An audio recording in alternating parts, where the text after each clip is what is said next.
Sir स्वागत छ sir. हस्, धन्यवाद। अब चुनाव आउन 3 दिन मात्र बाँकी छ। खास अन्तिम तयारी के भइरहेको छ नि? अब निर्वाचन व्यवस्थापन गर्ने निकायको रूपमा रहेको निर्वाचन आयोगले गर्नुपर्ने सम्पूर्ण तयारी, केन्द्रीय स्तरको तयारी सम्पन्न गरिसकेका छ।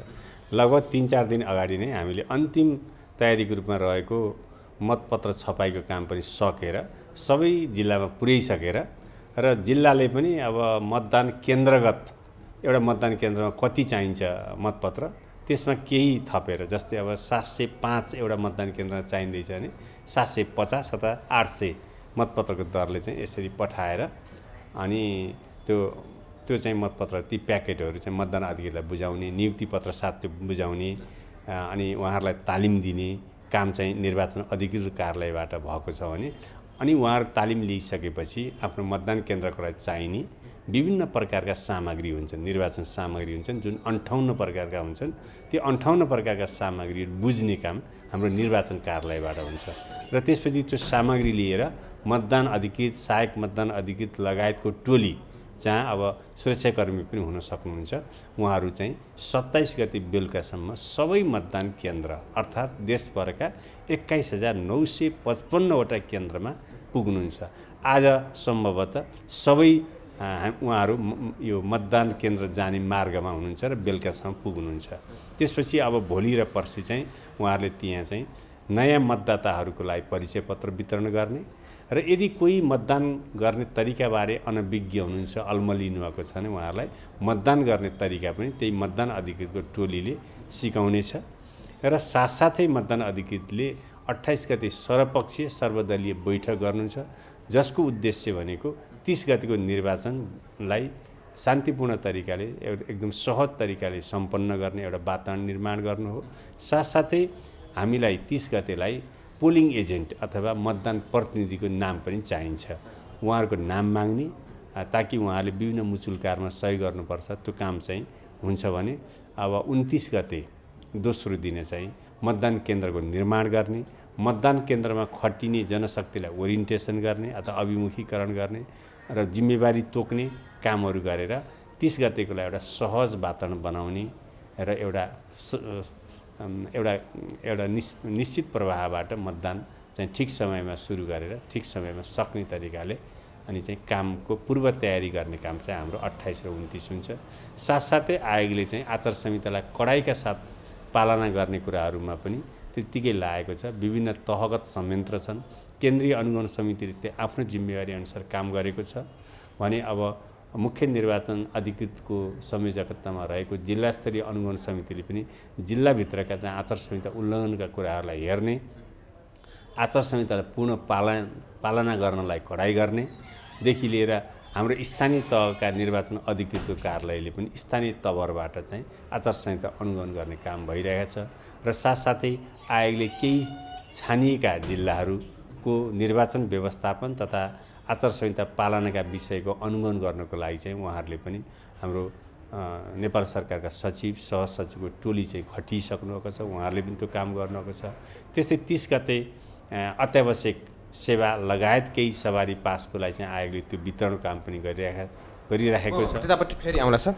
जस्तै अब ठ्याक्कै मतपत्र 30 गतेसम्म कुरा गर्दाखेरि यदि मतदाता नामावलीमा नाम छ र परिचय पत्र नभएको खण्डमा के कसरी त्यहाँ उनीहरूले मत हाल्न पाउने अधिकारबाट वञ्चित गरिने छैन? अब निर्वाचन आयोगको विगतको अभ्यास अथवा इतिहासलाई हेर्ने हो भने यदि मतदाता नालीमा नाम छ र यदि मतदाताहरूको प्राप्त भइसकेका परिचय पत्र हरायो अथवा नष्ट भयो अथवा कुनै तरिकाले प्राप्त भएन भने यो धेरैको चासोको विषय पनि छ, धेरैले सोध्नुभएको पनि छ, यहाँले पनि सोध्नुभयो। त्यस्ता मतदाताको हकमा आयोगले केही निर्णय गर्न सक्छ, तर अहिलेसम्म निर्णय गरिसकेको अवस्था छैन। आयोगले निर्णय गर्यो भने ती विभिन्न डकुमेन्टहरू जस्तै नागरिकता अथवा अन्य सरकारी परिचय पत्र खुल्ने चाहिँ अथवा सरकारी जहाँ तस्बिर हुन्छ ती तस्बिर भएका परिचय पत्रलाई देखाएर मतदान केन्द्रमा उहाँहरू प्रवेश गरेर मतदान गर्न पाउने सुविधा हुन्छ। तर मुख्य कुरा हाम्रा निर्वाचन कानुनले मतदाता परिचयकै पत्रको अपेक्षा गरेका छ र आफूलाई प्राप्त 74 सालमा प्राप्त मतदाता परिचय पत्र जतन सत्र राखौँ, अहिले नै खोजौँ खोजिएन र त्यही मतदानको दिन खोज्न लागि भने त्यो हतारो पनि हुनसक्छ। त्यसैले आजभोलि नै खोजौँ, हामी तयार हौँ र जसले चाहिँ नयाँ मतदाता परिचय पत्र प्राप्त गर्नुहुनेछ उहाँहरूले आफ्नो चाहिँ मतदान केन्द्रमा 28 र 29 गते गएर सङ्कलन गरौँ।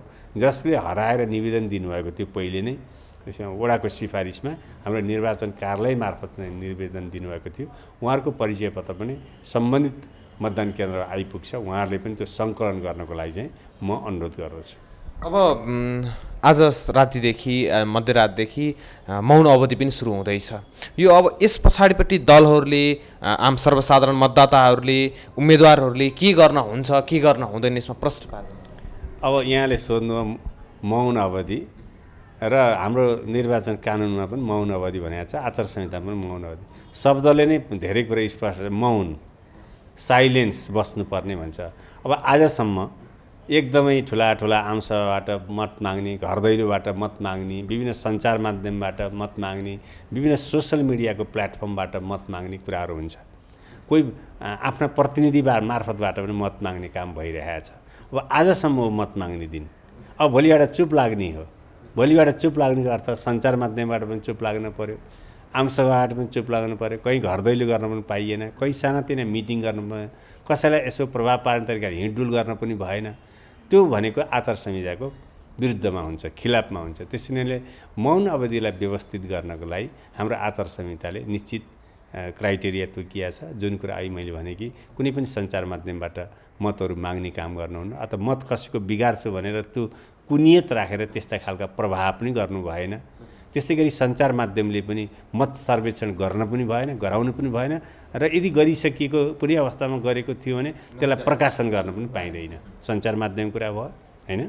त्यसै गरी अब अहिले चाहिँ हामीलाई निर्वाचन आयोगले एउटा थ्रेटको रूपमा आचार संहिता पनि एकदमै उच्च प्राथमिकता साथ कुरा राखिएको छ कि सोसल मिडियालाई प्रयोग गर्ने आजसम्म हो। आज 12 उपरान्त यदि कसैले, मतदाताले पनि, सर्वसाधारणले पनि आफ्नो फेसबुक पेजमा, आफ्ना सोसल मिडिया साइटहरू जस्तै अब ट्विटर हुनसक्छ, व्हाट्सएप हुनसक्छ, टिकटक हुनसक्छ, त्यस्तै अनलाइन मिडियाहरूबाट पनि हुनसक्छ, उहाँहरूले के गर्नुपर्दा कसैको पक्षमा मत माग्ने अथवा कसैको विरुद्धमा चाहिँ मत अभिमत प्रकट गर्ने कामहरू गर्न आजबाट बन्द हुन्छ। उहाँहरू इलेक्सन कमिसनले गठन गरेको टास्क फोर्स जहाँ साइबर ब्युरोको प्रतिनिधि पनि हुनुहुन्छ देखि लिएर यदि उहाँहरूले गरेको कसुर साइबर ल अन्तर्गत आकर्षित हुनुभयो भने सम्बन्धित निकायको निगरानीमा यहाँ पर्नुहुन्छ, कारबाहीको भागीदार बन्नुपर्नेछ। त्यसैले मैले यहाँहरूको सञ्चार माध्यमबाट सबैमा विनम्र अनुरोध के गर्दछु भन्दा सोसल साइटहरूबाट त्यस्ता सामग्री तुरुन्तै हटाउँ। आज बेलुकाबाट त्यो अलाउ छैन, त्यसको स्वीकृति छैन, उहाँहरूले त्यो हटाउनु पर्दछ र हटाइएन भने उहाँहरू कारबाहीको भागीदार पनि बन्नुपर्दछ। किनकि यो बीचलाई हामीले साइलेन्स पिरियडको रूपमा सभ्य सुसंस्कृत भएर आफ्नो साइटहरूलाई प्रयोग गर्नुपर्ने हुन्छ। साथसाथै अब यो बिचमा हात हतियार प्रदर्शन गर्नेदेखि लिएर आचार संहिताले अनपेक्षित गरेका, मिडियामा चिन्ताका साथ प्रकट गरिएका, यो बिचमा त यस्तो यस्तो हुनसक्छ भन्ने जुन चाहिँ एकदम अनपेक्षित एउटा सभ्य समाजमा स्वीकार्य हुन नसक्ने विषयवस्तु छन्, त्यसमा हामी एउटा सभ्य निर्वाचन अथवा एउटा पवित्र निर्वाचनको परिकल्पना यदि त्यसमा विश्वास गर्छौँ भने त्यो कुरा सोच्न पनि हुन्न, त्यसमा कोही दुरुत्साहित पनि हुनुहुन्न र त्यस्ता खालका प्रयासमा कोही पनि लाग्नुहुन्न। एउटा शुभेच्छुकदेखि लिएर मतदाता, समर्थक, कार्यकर्ता, उम्मेदवार, राजनीतिक दल वा अन्य कुनै पक्ष पनि त्यस्ता मतलाई प्रभाव पार्ने र एउटा लोकतन्त्रको आदर्शको रूपमा रहेको निर्वाचन जुन मेरुदण्ड हुन्छ यसलाई प्रदूषित पार्ने काम चाहिँ कोही पनि नगरौँ र आफ्नो एजेन्डा, आफ्नो विश्वास, आफ्नो पर्सनालिटी, आफ्ना इथिकल क्वालिटिजको आधारबाट जनताको अभिमत जित्ने र आफू पब्लिक रेस्पोन्सिबिलिटी लिने पदमा पुग्ने एउटा स्वस्थ प्रतिस्पर्धामा विश्वास गरौँ। त्यही अनुसार निर्वाचन प्रक्रियालाई सहज तरिकाले अगाडि बढ्ने चाहिँ तरिकामा सहभागी हौँ, यही कुरा म भन्न चाहन्छु। जस्तो सर अब ठ्याक्कै यही मौन अवधिको कुरा गर्दाखेरि हजुर यति धेरै प्रतिबन्धहरू छ, यति धेरै यो आचार संहिताले छोएको छ, निर्वाचनलाई उशृङ्खल नबनाउनुको लागि तपाईँहरूले यो पहल गरिरहनु भएको छ। तर योभन्दा अगाडिका अभ्यासहरूलाई हेर्ने हो भने विगतका वर्षहरूमा पनि मध्यरातमा पैसा बाँड्नेदेखि लिएर मतदातालाई कसरी हुन्छ प्रलोभन नपार्ने काम यही मौन अवधिमा नै हुने गरेको छ भनेर हामीले सुनिरहेका हौँ, देखिरहेका पनि हौँ। यस विषयमा आयोगले के गरिरहेको छ? अब मैले यो कुरामा त धेरै कुरा आइ पनि भने हाम्रो विभिन्न तहगत आचार संहिता अनुगमन संयन्त्र छ। हाम्रो स्थानीय प्रशासनलाई एकदमै यो कुरालाई चनाखो साथ हेर्नको लागि चाहिँ हामीले निर्देशन दिइसकेका छौँ र अब सबै संस्थाहरू त्यही अनुसार सक्रिय छन्।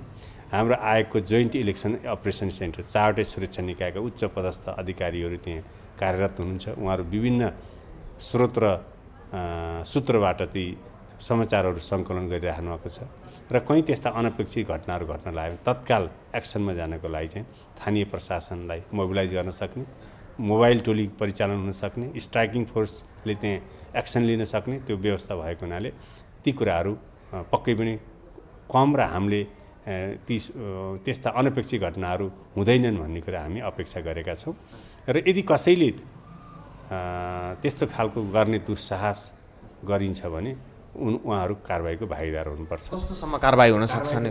उम्मेदवार पनि मतदाता कुराहरू गर्दा निर्वाचन कसुर सजायसँग आकर्षित हुने कुरा त्यही ऐनले जे व्यवस्था गरेका छ, जस्तै कैदको सजाय, नगद जरिवाना, दुवै जरिवानाका कुराहरू छन् भने अब हाम्रो आचार संहिताले पनि 1 लाखसम्म जरिवाना र यदि गम्भीर प्रकृतिको आचार संहिता उल्लङ्घनको घटना भयो भने उम्मेदवारी रद्द पनि हुन्छ। उम्मेदवारी रद्द हुनु भनेको उम्मेदवारको त्यो खेल नै समाप्त हुनु हो।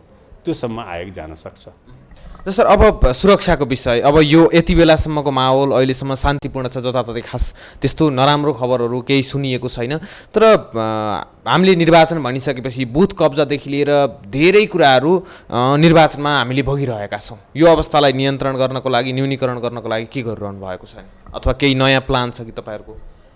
अब आयोग चाहिँ यस मानेमा ढुक्क छ कि आयोगलाई पोलिटिकल एजेन्डाबाट अथवा कुनै राजनीतिक दलले घोषित रूपमा चाहिँ निर्वाचन बहिष्कार गर्ने, निर्वाचन असफल पार्ने भन्ने विगतका निर्वाचन जस्तै अब 64मा पनि केही त्यस्ता तराईमा त्यस्ता समूह थिए, 70मा त जतासुकै टुलमा बम झुन्डिएका थिए, मतदानकै दिन बिहान चाहिँ धेरै ठाउँमा बम पड्किएका थिए र पनि 70% भन्दा बढी मतदान भएको थियो।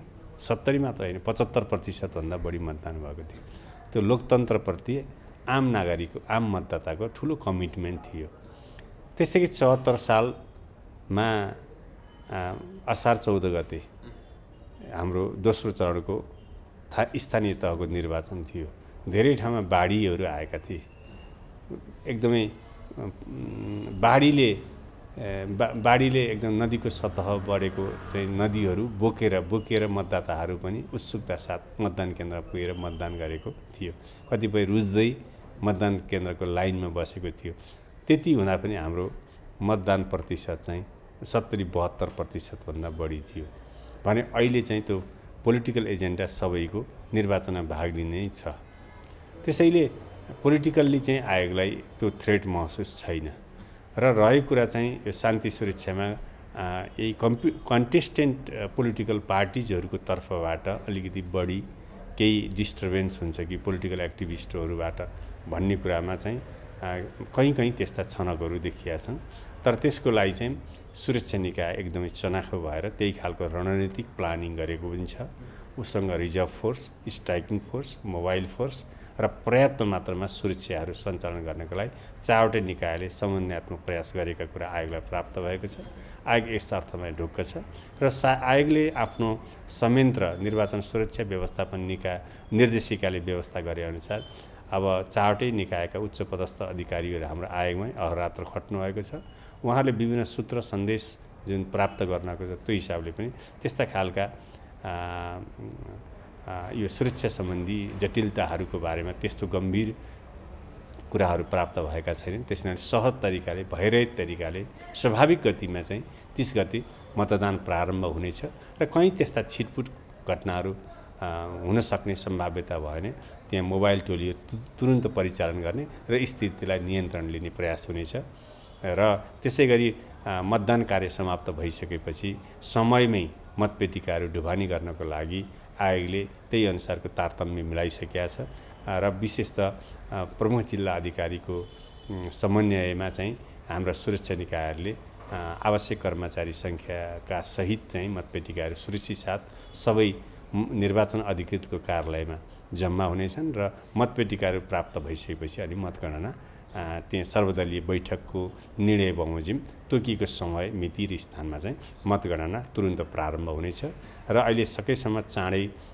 मतगणनाको रिजल्ट आओस् भनेर स्थानीय परिस्थितिलाई हेरेर सबैको सहमतिमा वडागत रूपमा चाहिँ सबै वडाको सँगसँगै गनेर निकाल्दाखेरिमा चाँडो परिणाम आउने भएको हुनाले त्यो व्यवस्थापन पनि गर्नुहुनेछ र साथसाथै मतगणना स्थलको सुरक्षा व्यवस्थाको लागि सीसीटीभीको जडान गरेर त्यसको चाहिँ मोनिटरिङ चाहिँ आयोगको केन्द्रीय कार्यालयबाट मोनिटरबाटै हेर्न सकिने त्यो व्यवस्था पनि मिलाएको हुनाले आयोगले आफूलाई उपलब्ध स्रोत साधन र विभिन्न निकायको समन्वयात्मक प्रयास र समन्वयात्मक सहकारीमा चाहिँ यी कामहरूलाई व्यवस्थित तरिकाले समयमै सम्पन्न गर्न सकिनेमा विश्वस्त छ। सुरक्षाको सम्बन्धमा त मैले यहाँलाई भने जस्तै एकदम ढुक्क हुने स्थिति छ अहिलेसम्म। अब अन्तिम प्रश्न सर, सबैलाई चासोको विषय बनेको छ पासको कुराहरू। अब मौन अवधि सुरु भएपछि जो हिँड्न पाइँदैन कि भन्ने कतिपयले त्यो आशंका व्यक्त पनि गरेका छन्। त्यसबाहेक चुनावमा चाहिँ अत्यावश्यक परेको खण्डमा के गर्ने भन्ने कुराहरू पनि भएको छ। यो पास सर्वसाधारणको लागि समग्रमा के कसरी उपलब्ध हुन्छ अथवा कस्ता कस्ता सवारी साधनहरू गुड्न पाउँछन् नि त्यस्तै? अब यो सवारी पास भनेको मुख्यतः 30 गते सुरक्षा व्यवस्थापनलाई मजबुत पार्ने र कतैबाट पनि सुरक्षामा चुनौती नआओस् र कतैबाट पनि सुरक्षा व्यवस्थापनमा चुहावट नहोस् भन्ने हिसाबले चाहिँ हाम्रो सुरक्षा निकायहरू विशेषतः स्थानीय प्रशासनले चाहिँ सवारी साधनको आवागमनले पैदल यात्रीदेखि लिएर मतदाताहरूलाई सडक मार्गबाट हिँड्न अप्ठ्यारो हुने, बाटो क्रस गर्न ढिला हुने र किनकि निश्चित समयमा मतदान गर्नुपर्छ त्यो मतदान स्थलमा पुग्नको लागि पनि अप्ठ्यारो हुने, त्यो कुरालाई मध्यनजर गरेर सवारी साधनहरू चाहिँ सञ्चालन गर्न नदिएको, साथसाथै सवारी साधनकै माध्यम प्रयोग गरेर कहीँ अब शान्ति सुरक्षा भङ्ग गर्ने समूहलाई सवारी साधनले सहयोग पुर्याउने हुनाले छिटो उनीहरूको मोबिलिटी हुने भएको हुनाले त्यो सुरक्षा चुनौतीलाई पनि मध्यनजर गरेर विगतदेखि नै सवारी साधन निश्चित सवारी पास दिएका साधन बाहेक अरू चलन नदिने व्यवस्था गरिएको हो। यो सुरक्षाको दृष्टिकोणबाट गरिएको हो र साथसाथै मतदाताहरूको आउजाउ मतदान केन्द्रसम्मको आउजाउलाई सहज बनाउनलाई पनि हो। हुनसक्छ केही ठाउँमा हाम्रा अशक्त, गर्भवती, अपाङ्ग लगायतका चाहिँ मतदाताहरूलाई अप्ठ्यारो पर्न सक्छ र साथसाथै निर्वाचन अधिकृत अथवा मुख्य निर्वाचन अधिकृतको अनुमतिले अशक्त, अपाङ्ग मतदाताहरूलाई उहाँहरूको स्वीकृतिमा सवारी साधनको प्रयोग गर्न पाउने व्यवस्था पनि गरिएको छ र अहिले जुन एउटा मिडियादेखि लिएर हरेक ठाउँमा र विभिन्न सञ्चार माध्यमबाट सोधिएको छ मौन अवधि प्रारम्भ हुँदैमा सबै कुरा बन्द हुँदैन। पब्लिक ट्रान्सपोर्टेसन मात्र 30 गते मात्रै बन्द हुने हो। सार्वजनिक यातायातका साधन छोटो दूरीका, लामा दूरीका त्यो बन्द हुन्छन्। त्यो दिन डोमेस्टिक फ्लाइट पनि बन्द हुन्छ तर इन्टरनेसनल फ्लाइट चलिरहन्छ, कुनै दिन पनि बन्द हुने छैन।